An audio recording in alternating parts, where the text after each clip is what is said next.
fitnah yang terjadi pada masa Rasulullah. Dalam sebuah riwayat hadis Muslim, seseorang datang ke Nabi namanya Zulkhuwaisirah. Zulkhuwaisirah itu saya baca dalam catatan hadis itu, dia itu ini hitam. Ini hitam. Kemudian jenggotnya panjang, matanya seperti orang jarang tidur. Namanya Zulkhuwaisirah, ahli ibadah. Sahabat tahu Zulkhuwaisirah itu.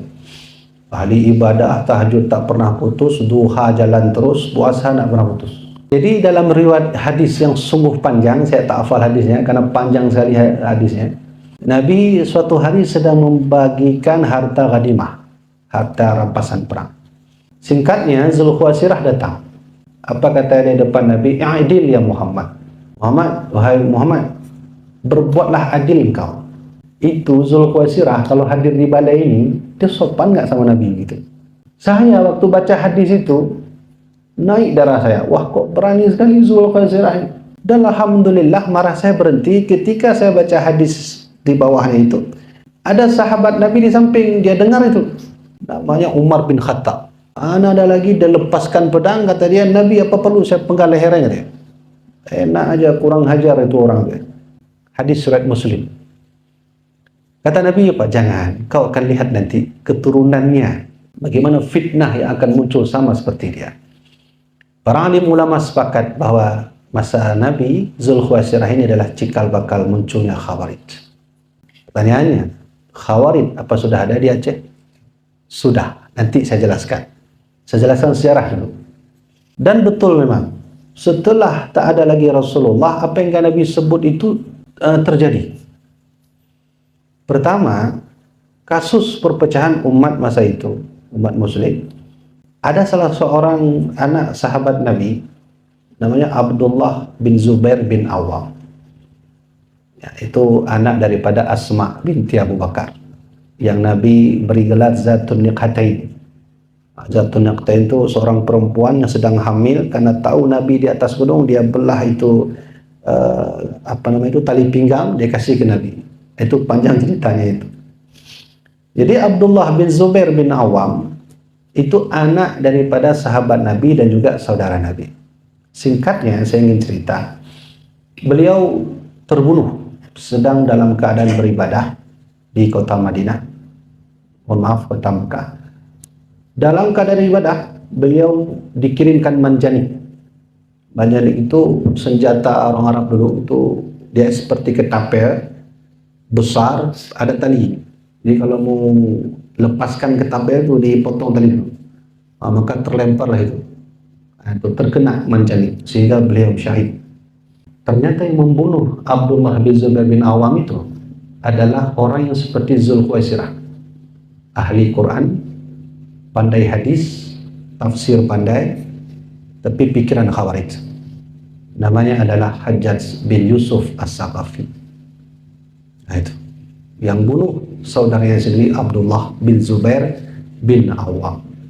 Dalam catatan sejarah, Hajjaj bin Yusuf ini ahli Al-Quran, hafal Quran, hafal hadis, dan tentu tafsir juga sangat ahli.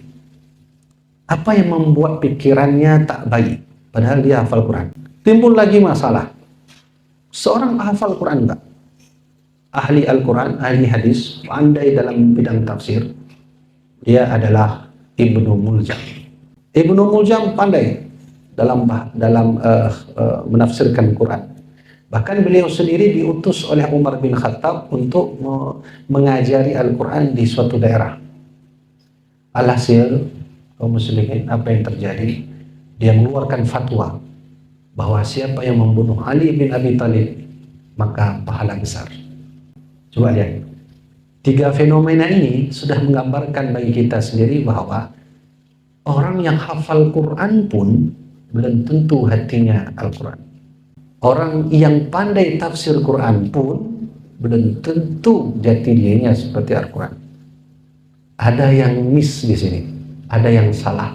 Inilah yang disebut dengan Khawarij. Saya baca satu hadis sahih. Suatu hari Nabi berdoa, Allahumma barik lana fi syamina wa fi yamanina. Ya Allah, berkahi kami dan berkahilah negeri Syam kami dan berkahilah negeri Yaman kami. Itu doa Nabi.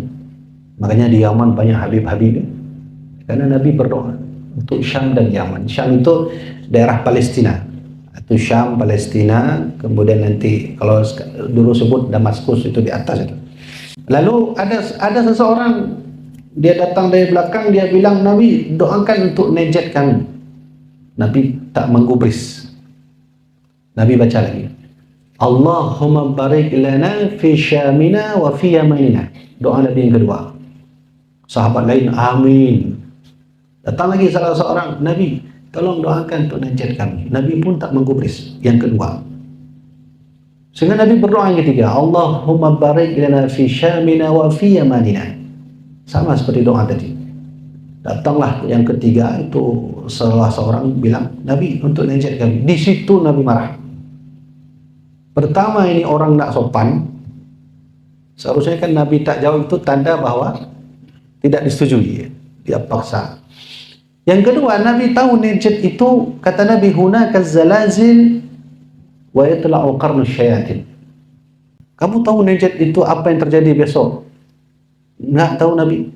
Hunaka zalazil, di sanalah akan muncul zalazil. Zalazil itu gempa bumi. Oleh para alim ulama mengartikan hadis ini dengan istilah fitnah terbesar di dunia. Najd wa yatla'u qarnus syayatin. Wa yatla'u qarnus syayatin itu artinya akan keluar dua tanduk syaitan. Pertanyaannya, di mana Najd itu? Yang Nabi sebut Najd itu akan timbul fitnah dan akan keluar dua tanduk syaitan. Najd itu adalah di Saudi Arabia hari ini. Silahkan buka Google, tulis Najd, dan ternyata memang di situ nanti muncul seseorang yang akan membawa fitnah atas umat muslim seluruh dunia. Siapa dia? Saya jelaskan di akhir ini.